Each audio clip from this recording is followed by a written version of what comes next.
देखिए जी, कल lieutenant governor ने यहाँ की इलेक्टेड गवर्नमेंट को जिस तरीके से हदफ तनकीद बनाया है इस बात पर कि उन्होंने यूटी फाउंडेशन डे में हिस्सा नहीं लिया है, ये अनफॉर्चुनेट है। और सवाल ये पैदा होता है कि UT foundation day Jammu Kashmir की आवाम क्यों मनाएंगे, इसमें वो ऐसी कौन सी खुशी की बात है। ये लोग हमें इसका रैशनल क्यों नहीं समझा पाते कि क्या अक़लियात है इसके पीछे। कि मुझे बताइए, आप लोग मुझे बताइए कि एक शख्स को आप डिमोट करते हैं, एक एसएसपी को आप उसके सारे रैंक्स छीन कर, उसके सारे तमगे उतार कर, उसके सारी चीज़ें उसके शोल्डर से नोच कर उसको सिपाही बना देते हैं, और फिर आप उसकी घर वालों को, उसके बरादरी को कहते हैं कि आप इसकी सेलिब्रेशंस कीजिए, आप इसकी जश्न मनाइए। तो ये किस कदर ये सीधा जो है, जैसे कई लोगों ने कहा है, कांग्रेस ने कहा है कि ये हमारे ज़ख्मों पर नमक पाशी के मुतरादिफ है। ये किसी भी तरीके से नहीं वाजिब है कि आप एक कॉलेज का स्टेटस छीन के उसको प्राइमरी स्कूल में तब्दील करें और फिर आप उसको कहें कि आप इसकी सेलिब्रेशंस कीजिए। और ये समझ नहीं आती कि भारतीय जनता पार्टी किस तरीके से जम्मू कश्मीर के लोगों को फोर्स कर सकती है कि आपने उनकी रियासत छीनी, उनकी सियासत छीनी, उनसे जमहूरियत छीनी, उनको बेख्तियार बनाया, उनसे सारे इख्तियारात छीन कर एक तारीखी रियासत को, जो तारीख में कभी मुल्क हुआ करता था, जिसका वज़ीर आज़म हुआ करता था, जिसका सदर रियासत हुआ करता था, आपने उसको एक मामूली सी म्यूनसिपैलिटी बना लिया और फिर आप उसकी सेलिब्रेशन पे लोगों को उकसा रहे हो। जिस तरीके से कल लेफ्टिनेंट गवर्नर ने कहा कि ये डुप्लिसिटी ऑफ करैक्टर शो करता है, मुझे लगता है कि ये बयान उनका बहुत ही इसको बदकिस्मती से ताबीर किया जा सकता है। और यूटी बनाने पर, एक डाउन ग्रेडिंग पर आप लोगों से एक्सपेक्ट करते हैं कि वो सेलिब्रेशंस करेंगे। और फिर इन जमातों ने जो इलेक्शन जीता है, चाहे नेशनल कॉन्फ्रेंस हो, कांग्रेस हो, इनके मैनिफेस्टो में पहले से ये बात थी, इन्होंने कभी यूटी के स्टेटस को तस्लीम ही नहीं किया। आपको याद होगा कि बरस जब से ये बना है, जब से यूटी बनाया गया है, तब से कांग्रेस जमात पिछले बरस भी, उससे पिछले बरस भी इसको ब्लैक डे के तौर पर मनाती रही है, योम स्याह के तौर पर मनाती रही है। तो यूटी डे सेलिब्रेशन, जबकि भारतीय जनता पार्टी का खुद ये मानना है कि ये एक टेम्परी फेस है, ये एक आर्जी फेस है, इस हमें बहुत जल्द जो है आपको रियासत का दर्जा बहाल किया जाएगा।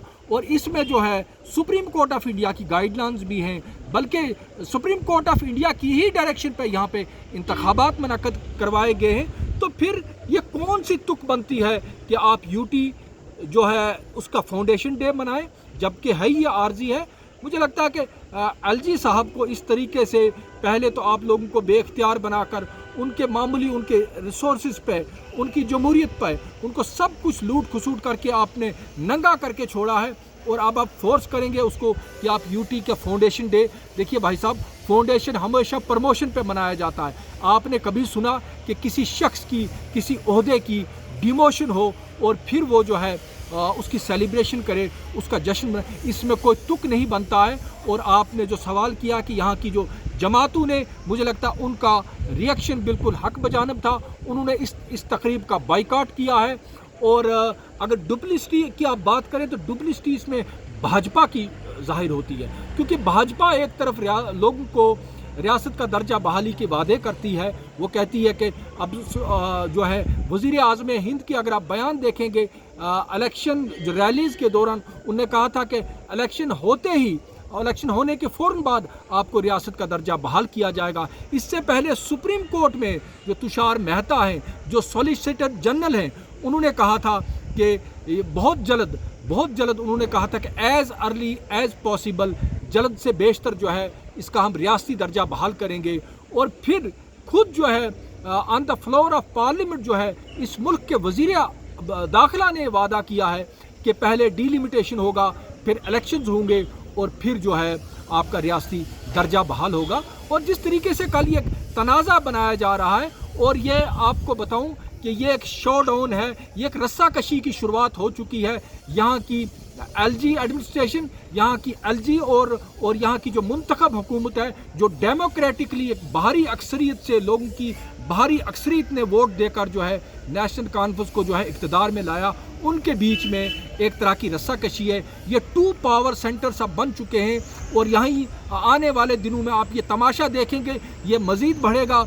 ایک طرف سے LG महोदय जो हैं वो मीटिंग्स ले रहे हैं, कमिश्नर्स वगैरह सबको तलब कर रहे हैं, दूसरी तरफ जो है उमर अब्दुल्ला जो है वो अपनी जो है डफली बजा रहे हैं। तो इस ऐसे में लगता है कि ये बहुत बड़ी रस्साकशी आने वाले दिनों में शुरू होने वाली है, और इस रस्साकशी से जो मुतासर होने जा रहे हैं वो रियासत जम्मू कश्मीर के आवाम हैं। और उमर अब्दुल्ला को मुझे लगता है कि आज एक कॉल लेकर ये खुद फैसला करना होगा, क्या ये रियासत का इंतज़ाम और इंतज़ाम जो है एक इलेक्टेड गवर्नमेंट चलाएगी या एक नॉमिनेटेड शख्स जिसको वजारत दाखिला ने दिल्ली से नॉमिनेट करके यहाँ पे भेजा है, क्या उसके तहत चलेगा।